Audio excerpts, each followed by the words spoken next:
Bago tayo mag-umpisa, salamat Lord sa panibagong araw na ito. God bless all. Sa buong lungsod, isang pulang alarma ang nagbabala tungkol sa pinakamalaking bagyo sa loob ng 50 taon, na nagsasabi sa lahat ng mamamayan na manatili sa loob ng bahay. Ang mga lansangan ay puno ng takot at pagkalito habang tinitingnan ng mga tao ang madilim na kalangitan, nagtataka kung ito na ba ang katapusan ng mundo. Samantala, sina Jiang Lu at ang kanyang kaibigang may pulang buhok ay mabilis na bumabagtas sa basang mga lansangan sakay ng kanilang mga motorsiklo. Sumigaw ang kaibigan kay Jiang Lu na parang may mali sa sitwasyon at nagtanong kung dapat ba silang manatili o umalis, ngunit nanatiling tahimik at seryoso si Jiang Lu. Bigla, isang napakalaking nilalang na parang paniki sa maitim na pulang enerhiya ang sumisid sa kanila mula sa kalangitan. Nagalit si Jiang Lu at sumigaw na naghahanap ng kamatayan ang nilalang habang tinatawag niya ang isang bowl ang apoy. Nagpakawala siya ng isang malakas na pagsabog ng apoy sa halimaw, habang nagtataka ang kanyang kaibigan kung bakit sila aatakihin nito, dahil karaniwan nilang iniiwasan ang mga pioneer na kasing lakas ni Jiang Lu. Sa kanilang pagkabigla, lumabas ang nilalang mula sa apoy na may hiyaw, naganap na hindi nasaktan. Napagtanto ni Jiang Lu nang may pagkasindek na hindi dahil hindi nasunog ang nilalang, kundi dahil agad itong nabuhay muli. Dahil sa labis na kapangyarihan ng mga halimaw sa lungsod na ito, nagpasya siyang kailangan nilang umuwi kaagad. Ang eksena ay bumalik sa ilang oras bago, sa isang high-tech na control room sa Spiritual Energy Association. Sina Su Qingying at ang kanyang superior ay nasa isang pagpupulong kung saan iminungkahi ng isang opisyal na kailangan nila ang kanilang pinakamahusay na mga tao upang makipag-usap kay Fang Yi. Habang lilipat na sana ang superior upang makipag-usap kay Su Qingying, isang alarma ang umistorbo sa kanila. Isang espesyal na babala ang lumabas sa pangunahing screen, na nagpapahayag na isang A-level anomaly ang darating sa sentro ng lungsod sa loob ng 24 na oras, at maraming mga bat-like anomaly ang nagtitipon na sa mga suburb. Tinanong ng superior ng association kung talagang isang A-level anomaly ito, at nag-aalalang idineklara ni Su Qingying na dapat silang magpadala ng isang team kaagad at sasama rin siya. Ang eksena ay bumalik sa kasalukuyan, kung saan ang pinuno ng Destroyer Squad ay tumangala ng may takot sa isang higanteng bersyon ng Bat Monster na bumababa sa kanya. Nagmamadali siyang sumigaw sa kanyang communicator, itinama ang ulat at nagbabala na ang anomaly ay hindi A-level, ito ay S-level. Ang malaki at malilim na anyo ng nilalang ay lumalaki, ang kumikinang na pulang mga mata nito ay nagmamasid habang naghahanda itong sirain ang lahat. Ang eksena ay lumipat sa isang tahimik na distrito ng militar na may walang laman at futuristic na mga hallway. Gayunpaman, sa labas, isang matinding labanan ang nagaganap. Isang napakalaking kulumpo ng kumikinang na pulang bat-like anomaly ang umaatake sa isang military warship, na nagpapaputok ng isang malaking pagsabog ng enerhiya bilang depensa. Sa gitna ng kulumpon, si Zhao Lan ay paspusang lumalaban.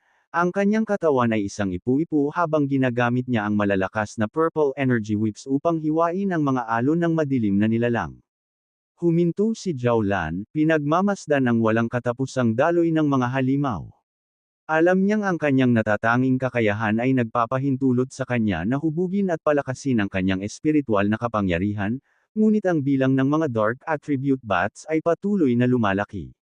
Pakiramdam niya ay sinusubukan nilang pigilan siya at ang kanyang mga sundalo na gumawa ng isang mahalagang bagay.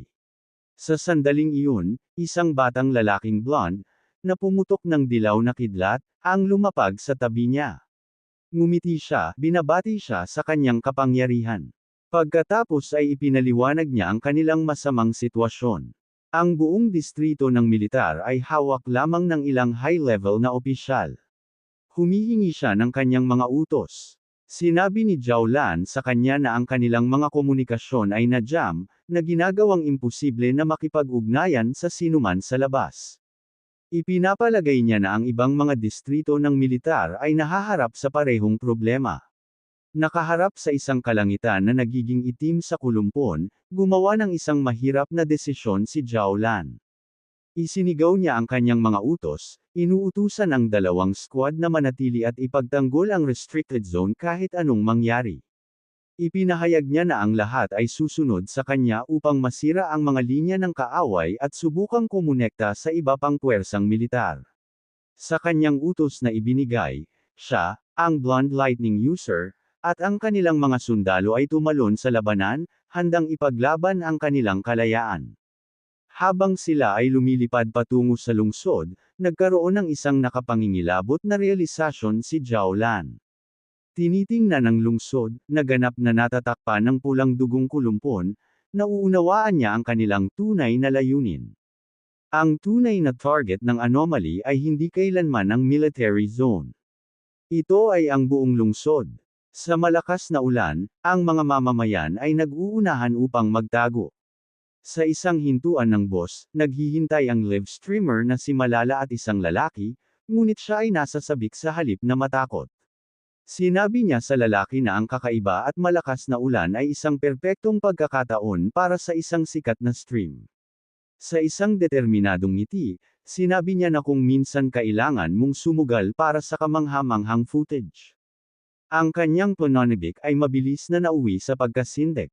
Sa sumunod na sandali, isang malilim na bat-like monster ang sumugod mula sa kadiliman at kinain ng lalaki habang nanunood si Malala, na sumisigaw.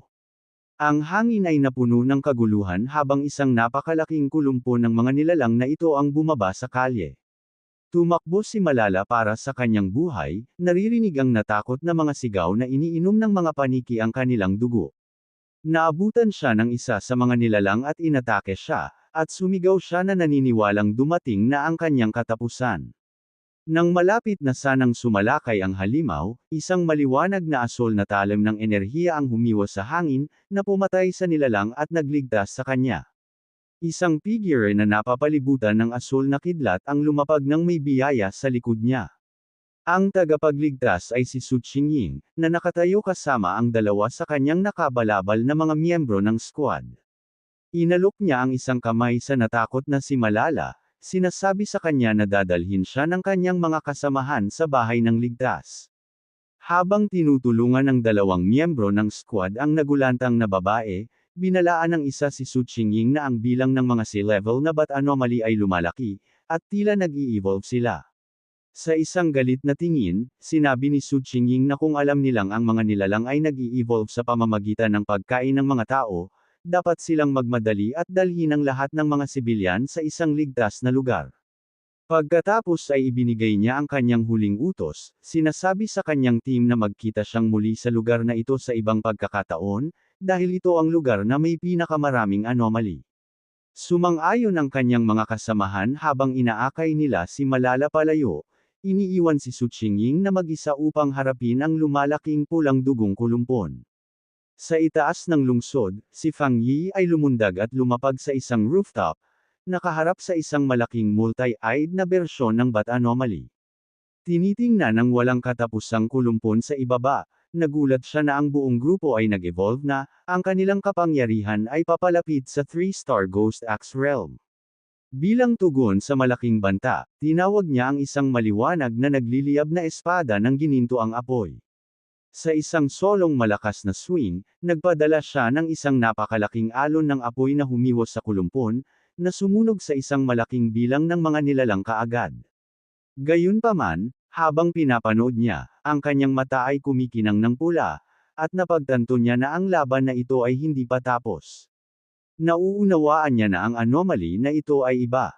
Ang bat swarm ay tila hindi mapapatay, patuloy na nagpapagaling at damadami, na ginagawang imposible na sirain ang mga ito sa pamamagitan ng simpleng pag-atake. Nakikita niya na ang mga kulumpo ng mga dark attribute na nilalang na ito ay lumitaw sa bawat mataong lugar ng lungsod. Pakiramdam niya ay hindi mabilang na magkakaparehong disaster zone ang lumitaw ng sabay-sabay, at alam niyang ang paghahanap sa mga miyembro ng association sa kaguluhan ay aabutin ng masyadong maraming oras. Tinitingnan ng lungsod, na natatakpan na ngayon ng isang umiikot na madilim na ulap, napagpasyahan niya na wala siyang pagpipilian kundi harapin ang mga kulumpon ng paisa-isa.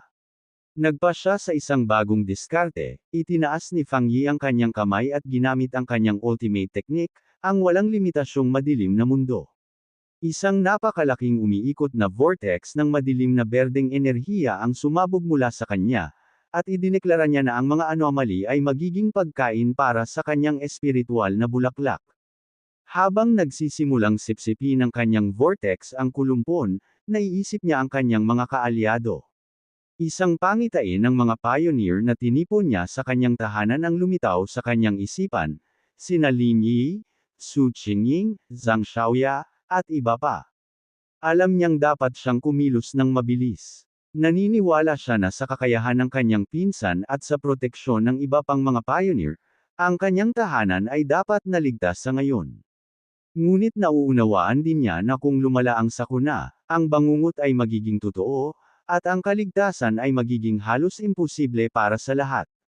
Pagkalipas ng 10 minuto, si Su Qingying ay nakikipaglaban pa rin sa isang rooftop, na napapalibutan ng walang katapusang kulumpon ng bat anomalies.